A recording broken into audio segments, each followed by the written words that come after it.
So we are now so grateful to have Secretary Duncan back with us. We had 5 lunchtime sessions where you had a little bit more of an intimate conversation in addition to your shoulder partners and all the exciting moments throughout the day. And so what I'd like to ask now are, what are the things that you want to have us hear? So I'd like to ask Secretary Duncan and Richard Collada to come up and join us at the stage. And we are going to, I will take some of your group's conversations and make sure that the department is listening. We want you to know that there are 16,000 districts in the country. We have 100 incredible leading superintendents here today, and we want to hear from you, not just today, but in an ongoing way, both superintendents at ed.gov and our social media channels, but we want this conversation to continue. This is not the end, just the beginning. So what are some of the things you want us to hear at the department for Secretary Duncan? So tell us what you'd like us to hear. Start us off. I'm Ann Linson from Northeast Indiana. You know, the technology, first of all, I want to say thank you for this pledge. It validates the hard work that all of us have put into the last several years and brings to the forefront. But technology is also what that we've heard is innovation and creativity and all those kinds of things. To do that, we need some changes at the state level because we are locked into many mandates that model the industrial period in the 50s where the kids are in rows. And we need some of that freedom to do those innovative things so they can better utilize that technology to the best of the abilities for our students. Great, thank you. I'm not going to comment because we just want to hear from you. So go ahead. If you could help us balance the need, we all need more stuff. None of us have enough resources. We know that broadband is important, student devices are important, but it's all about the teacher in the classroom. And so how do we balance that message? How do we continue to lobby for more connectivity, for more student devices, and continue to celebrate and lift up the fact that it's about the classroom and the teacher, it's about authentic intellectual work? Thank you. Other groups? Yes. I just had an excellent discussion by one of the panels about Jim Shelton asking the question, what would the indicators be if we were delivering this future-ready learning?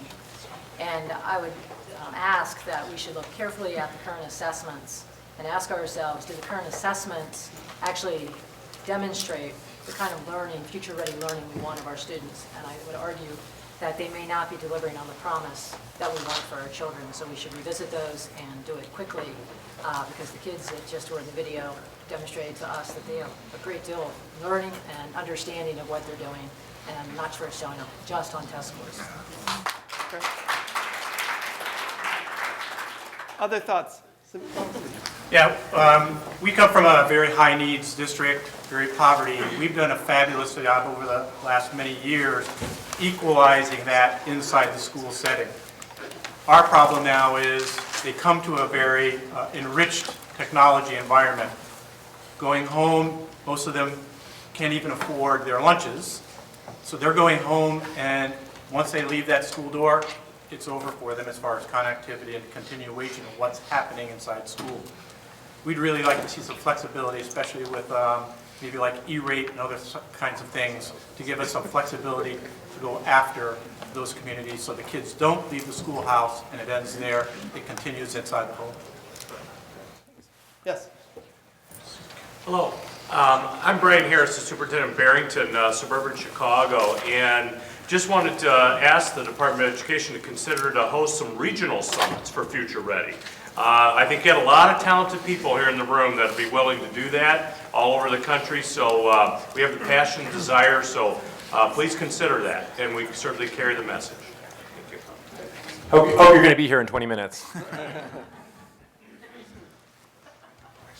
Hello, I'm David Tyler. I'm a student at McKinney Technology High School here in DC. I'm with the RLab students. One of the points that I bring up in my group is that opposed to being future ready, you have to make sure that the students and teachers as a whole know how to utilize the technology and with the curriculum. So that would go along with utilizing the smart boards and computers in the classrooms, especially teachers. Great. Yes. Hello, I'm Chris Corey. I'm the superintendent in Fairfield, Sassoon Unified, Northern California. And one thing that would help us is we're right next to Travis Air Force Base. We get a lot of great teachers that come in, but unfortunately we don't have universal credentialing programs throughout the United States. And that would really help if we could get that under control. Thank you.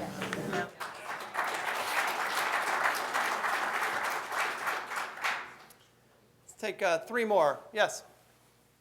Dwayne Coleman from Oceanside Unified, and we had posed this question to Secretary Duncan. We are trying to replicate the Harlem Children's Zone in public education, and we have 20,000 students.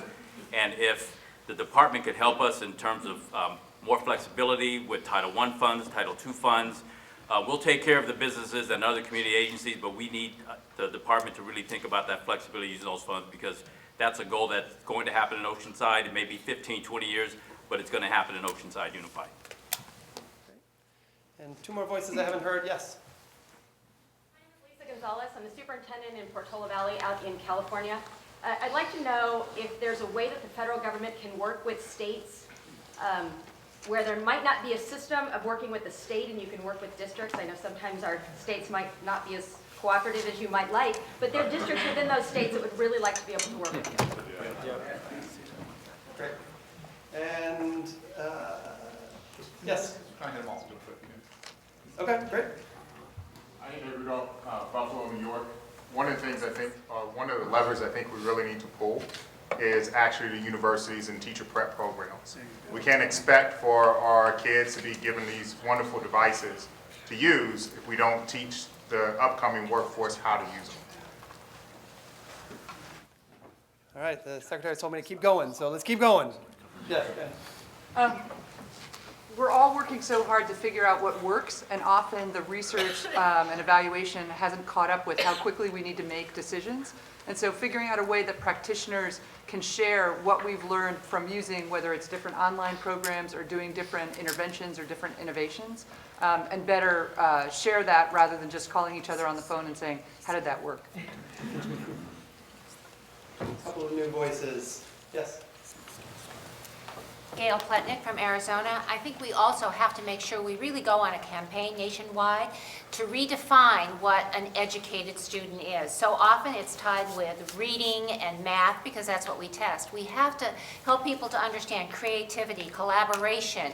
All of those are work skills, not soft skills. And that's how we have to define a graduate in this country. I'm Ryan Orbuck. I recently graduated Boulder High School in Colorado, and as I think any superintendent who was lucky enough to have some of the art lab students in their lunches will attest to, the impact that having even just a few student perspectives can have on an event like this, and hopefully even with those regional summits, how to get more students involved at both a national and regional level in kind of the decision making and having their voices be heard. So in our school, we snap and support, and it's like an instinctive reflex. So if you've seen me looking strange snapping to myself, that's why. Let's take 1 or 2 more voices we haven't heard. Hello, my name is Tom Rooney. I'm the superintendent of schools at Lindsay Unified in California. And the words we use as we move forward with this initiative really matter. And the more we make it center to the learner, that ultimately this is about the learners in this country and their future and the learners we serve, I think that would be a critical piece, because people will misunderstand the message. They will misunderstand the movement if the learner is not at the center. They'll think of different things that it is. So there's a powerful vision that has been launched here, and now leveraging the energy and the collective intelligence to move this forward through those regional summits is going to be absolutely phenomenal. Great. And our last one for now. I'm Sandra Weaver, also from Indiana. My daughter works for GSA. She works from home. I do e-learning in my district. My students learn from home. Will you please work on the seat time initiative all over the United States? So powerful thoughts, incredibly rich and robust feedback for all of us. There is no way that we could expect Secretary Duncan or really anyone to synthesize all of that into one thing, but he is impressive and so might figure out some way. But I want to now turn it over to you, to Secretary Duncan, to give us a few of your thoughts and then open up for a couple more questions as we move forward. I have it all synthesized. No. All right. I told you. I wish. Now, this would be sort of random, and obviously can't begin to do it, but in no particular order. So Bob Wise is going to talk next, I think, when we're done, in part about the regional summit. So Bob, if you stand up, please give him a round of applause now. And, I just want to say personally, Bob has been just an extraordinary partner, former governor, now runs the Alliance for Excellent Education, has been a passionate driver of higher standards and closing gaps and equity, a real driver on the technology side. He's going to help quarterback the regional summit, so he'll walk that through. Today is obviously a starting point, not an ending point. The point about student voice in the regional summits is a great point. I don't know where you are in the planning, but we should make sure we do that. But so I won't go on depth, but Bob, just want to thank you for the partnership. And what I'll also say is obviously education should be the ultimate bipartisan issue. He's been fantastic. Jeb Bush has done a tremendous amount with Bob, and those two together have put politics and all the silliness to the side to do the right thing by kids. And if more folks here in Washington followed their model, our country would be in a better place. So I just want to thank you for your leadership and thank you for the partnership. So wanted to hit that. A couple of you mentioned teacher prep. I'll just say stay tuned on that. Coming very soon is some pretty serious work that we want to do in that space. We know there's a long way to go. We know we're not close to where we need to be. In a perfect world, I would have done this a couple years ago. We've had a lot cooking, but stay tuned, and we'll put out a draft of some ideas, and we'll have, I forget, it's either 60 or 90 days for folks to respond to what we are proposing.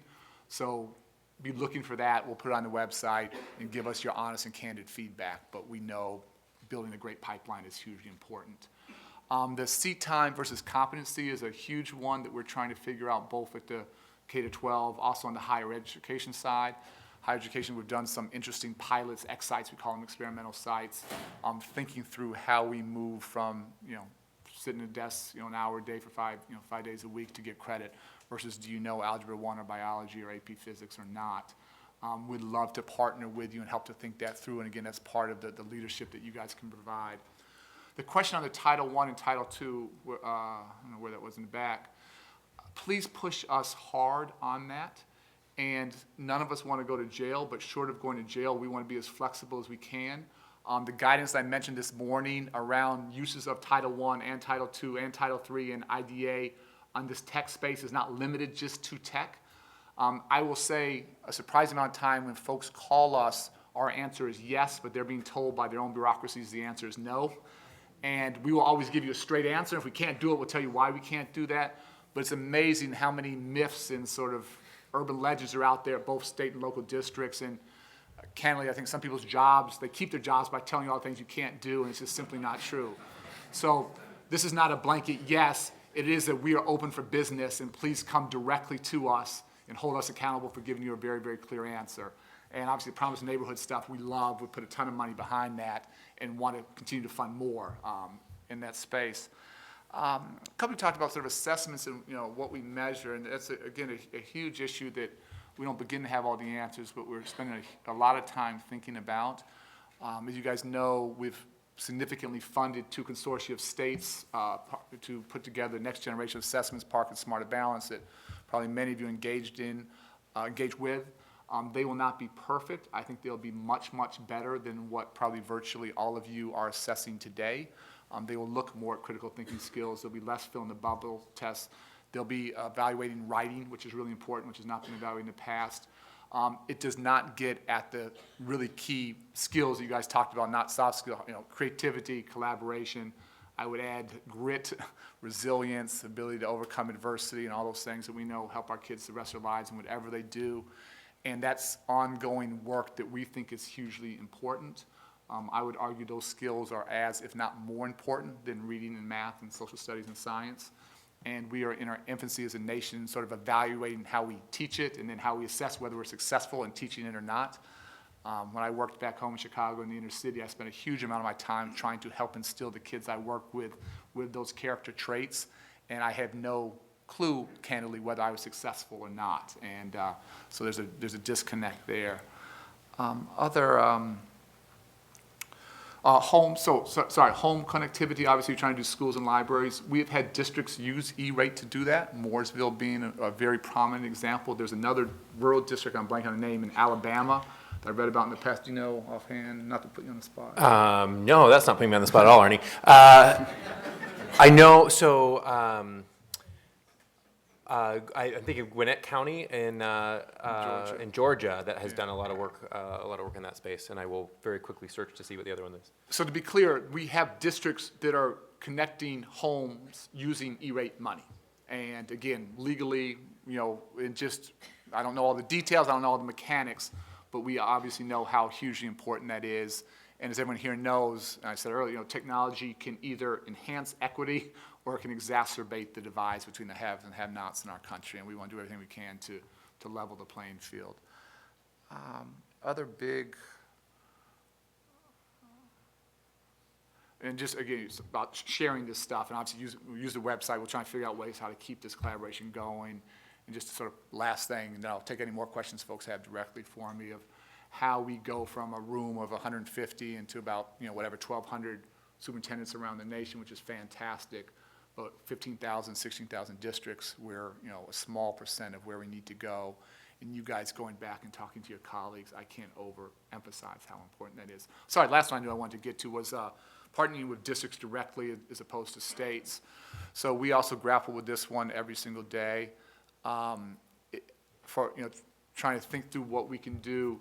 We think we can manage 50 state relationships. We think it's hard to manage 16,000 relationships.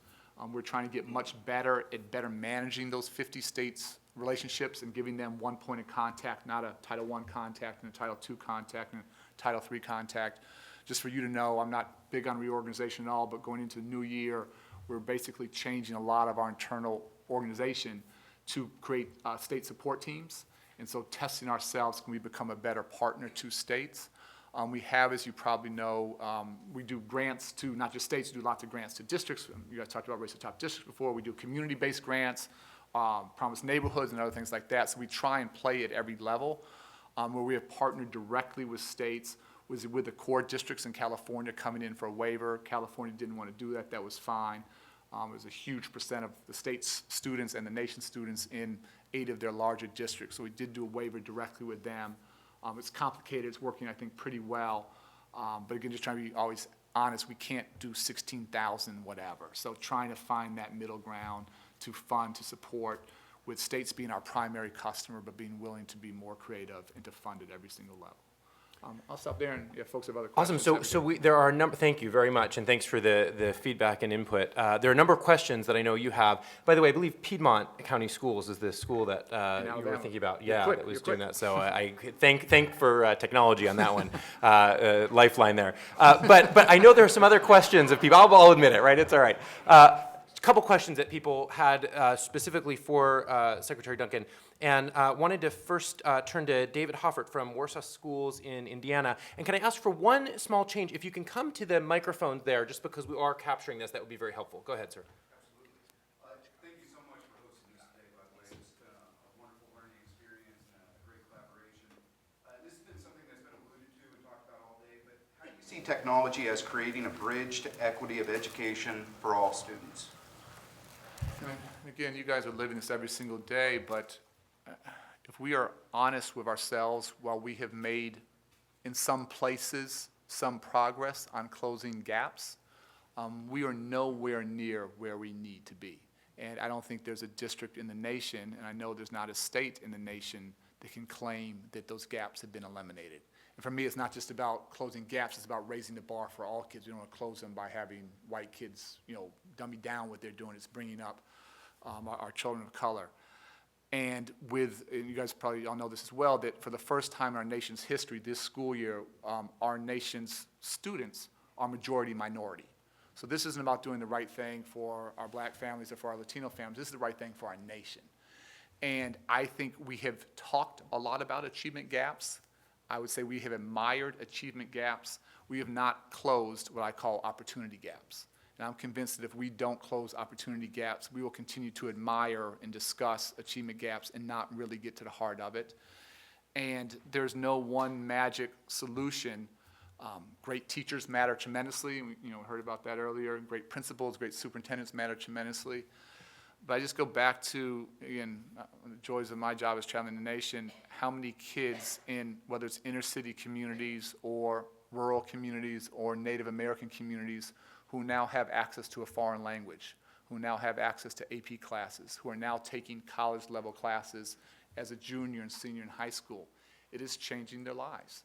And so this by itself is not the only answer, but if we want to close those opportunity gaps, I'm convinced technology can be a huge, huge, huge driver. Thank you very much. Next question is Renee Futh, Maryland.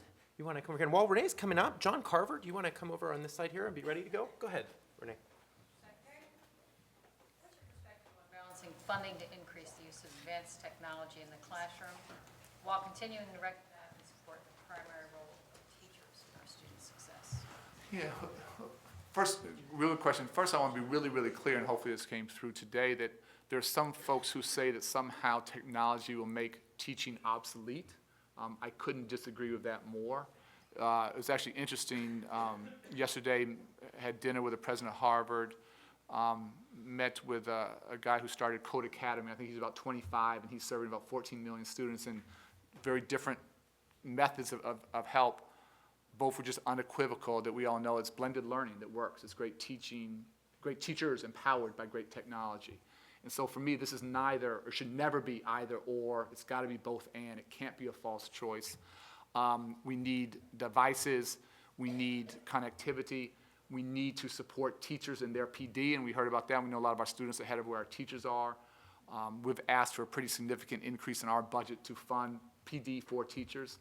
But this is all about empowering great teachers to do their job better. And if we're doing something other than that, I think we're not getting where we need to go. So it's got, just not to go on too long, but I think in education we often have these battles that for me don't make sense, like college versus careers. It's got to be college and careers. And we need a lot more kids prepared for college. We need a lot more kids prepared for careers. We shouldn't be tracking them. We shouldn't be telling them where they need to go. We should give them opportunities. And we need a lot more teachers who have access to great technology to empower them. We need a lot more students with access to technology to help engage themselves, engage in their own learning. Thank you. And while John's going, if we can have Rick Stout step up over here, try to keep it going so we can get as many as we can. John from Iowa. Hey, good afternoon, Secretary Duncan. I got to give a shout out. You were mentioning making technology available. As we are here today in Iowa, they're having the State School Board Convention. And representatives from every school district in the state of Iowa, they had their delegate assembly today. Over the lunch hour, they passed a resolution that broadband internet be a top priority during the next legislative session in the state of Iowa. Yeah, so super. we're very excited about that. That's good stuff. The question for you is K-12 education, community colleges, and universities, as well as business and industry, are all in silos. How do we break through the silos, come together, and not reform education, but create a new system of teaching and learning based on the realities of today? Yeah, these are all great questions and don't have easy answers. So I will say what we are trying to do, and never perfectly, but a huge amount of our resources, not just coming from us, but in particular, I'm thinking about the Department of Labor, the TAC grants, $2 billion have gone to places where school districts and community colleges in the world of work are working together so that real training is leading to real jobs in those communities. And the silos are very, very real. I'll give you one quick anecdote, and it wasn't in Iowa, but another state I visited where met with about a dozen superintendents, met with sort of an advanced manufacturing community, so met with a dozen CEOs who, don't necessarily need a college degree, but need some kind of training, very good paying jobs in that community. I asked the CEOs what % of the high school graduates were prepared to come and work for their businesses. And the room got quiet, and they said like less than 50%. And I asked both sides how often they got together and talked about these issues, and the room got real quiet. And they said when the secretary comes to town. And so what killed me is these are people who are all passionate, who are committed to the community, who weren't going anywhere, who had all the same interests, and they literally had never talked. And so whatever we can do with resources, with the bully pulpit to incentivize folks coming together, You guys all know this, but in a really tough economy, we have a huge number of high-wage, high-skilled jobs available that employers can't find the employees they need. I can't tell you how many CEOs I meet with and the president meets with, and so I think we in education have to look in the mirror, and we're not filling that. And so, again, not about pointing fingers, not about laying blame, but elementary, middle, high school, community colleges, 4-year with business, we either care about our kids and care about our economy or we don't. I think community colleges are a huge part of this puzzle. I think they've been sort of an unrecognized gem along the education continuum. We've put ourselves about $2 billion behind community colleges in addition to the tax stuff. And in many places, they're becoming regional economic engines and driving real change in work. So we want to continue to push. We want to continue to help. We're using our dollars to leverage folks coming together. But this is like the ultimate triumph in common sense. And whatever you guys can do at the local level to bring folks in. The last thing I'll say is we're doing a college opportunity summit here at the White House in about a month. We did it last year. The disconnect between higher ed and K-12 is huge. They asked to bring in the K-12 partners this year. So we're doing a higher ed summit, but only inviting folks who are bringing the business community and the political leaders and K-12. So we're trying to lead by example. Anything else we can do, please push us and please challenge us. And these high-wage, high-skilled jobs will stay in our communities or in our country, or they will go to India and China and Singapore and South Korea. And we all want to keep those jobs here. Thank you, sir. Thanks. And we have Superintendent Rick Stout from Onslow County Schools in North Carolina. Thank you again for having us here. I think this is a very important thing. Onslow County is home of Camp Lejeune. We have 11,000 military children in our district. My question is, with the explosion of social media, how do educators balance the need of educational value and protection for our students? Yeah. I'll go on a tangent first to come back, but as we talk about sort of higher standards across the country, what's been really influential in my thinking is thinking about military families and hearing about, kids going to 6, 7, 8, 9 different schools, sometimes 11 different schools, and hearing just horror stories of moving from state to state and being 2 years behind or 2 years ahead. And we know our population beyond military families is more mobile than ever before. And the least we can do for families that are giving up so much for us is to ensure their kids have a pretty good education and know where they are. And the fact that you had 50 different states doing 50 different things just doesn't make sense. So I just really applaud so many of states moving together to make sure our children are truly college and career ready and that there's a baseline so that these families who are sacrificing everything don't have this as just a huge additional stress. I also say whenever I talk to folks serving or veterans, it's amazing. They never, ever ask for anything themselves. All they say is, please give my kids a good education. It's just consistently all over the country. It's unbelievable. And so I think we have a real obligation there to, again, cut through silos and cut through whatever and help them. Sorry, well, give me your real question. I wanted to. That's an important piece for us as well, though. It's the explosion of social media. Oh, yeah. Sorry. So I don't have easy answers on this. The shorthand is we have to protect students' privacy, and that is paramount. And anyone who is selling data or sending to companies, that's just obviously unacceptable. We have a chief privacy officer, Kathleen Stiles, who is fantastic. If folks have questions about how to ensure this balance, the only way we're going to build trust with families and with kids and with the community is if that data is never exploited for any reason. And so we want to make sure that folks, can share data where that's appropriate, and whether it's social workers working with educators or whatever, we understand that. But making sure, those FERPA laws are followed is, for me, is sort of the starting point. But on the specifics of how to do that, we have lots of guidance out there. We can reach out to Kathleen Stiles if you have specific questions. There is, like everything else, a middle ground that makes sense. But for me, it's just paramount to maintain trust and credibility that kids not be exploited. So I think we have time for one quick question, one more. Kevin Case, if you have a chance, want to step up here, and this will be our last question for the moment. What a wonderful opportunity for us to connect today. Thank you. What strategies do we have in place, or are we considering, to accelerate the pace of change for districts that are currently not close to being future ready? Also, how do we continue to encourage leadership, modeling, vision, and growth from those who are at the high end of the future ready continuum? Yeah. So my hope is honestly with you guys. I think you guys are the ones that are going to make this happen. And again, push us to be good partners, push us to facilitate, push us to get resources out there, push us to share best practices. But ultimately, if this is, you know, a top-down mandate or Arnie saying you have to do this, that's a non-starter. If it's you guys talking to your colleagues, whether it's in your community or across the country, that's pretty compelling. At the end of the day, if someone talking, you know, this all has to be about increasing student achievement. And so this is not about technology for technology's sake. This is not about, you know, chasing the, you know, the latest, you know, fancy gadget or whatever.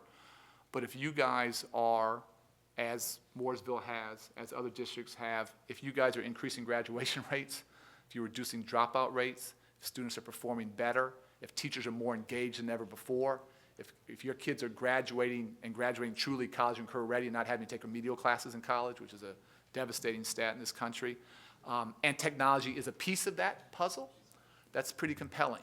So I think the more we can have proof points that you guys lead, then we can help to tell and share. But again, you guys talking to your colleagues, and there's no, you know, we're all in this together. You know, there's no, we can compete a little bit on a friendly basis, but no one has any interest in kids not having these kinds of opportunities.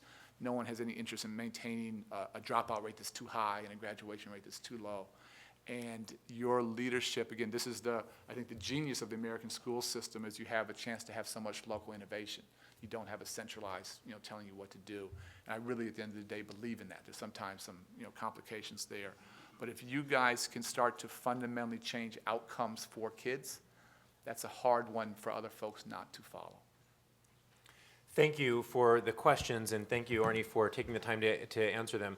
We're going to wrap up the day, but Secretary Duncan has agreed to stay for a few minutes after we wrap up here for a picture with the superintendent. So we will make that happen. But I do want to just make one final comment as the Secretary is getting off the stage. We've talked about throughout the day this idea of sort of showing what your beliefs in the importance of technology are, right? Making that clear and obvious through the actions that you have. And on several occasions now, Secretary Duncan has corrected me on how I use Twitter and given me examples of how to use Twitter more effectively to engage with people around the country. When you have a Secretary of Education who's showing that it's important to use technology to reach directly to the people that he needs to hear from and needs to be talking with, that's an incredible example that we have, and we should be reflecting down at all levels of the education system. So, Arnie, thank you for your time. Thanks.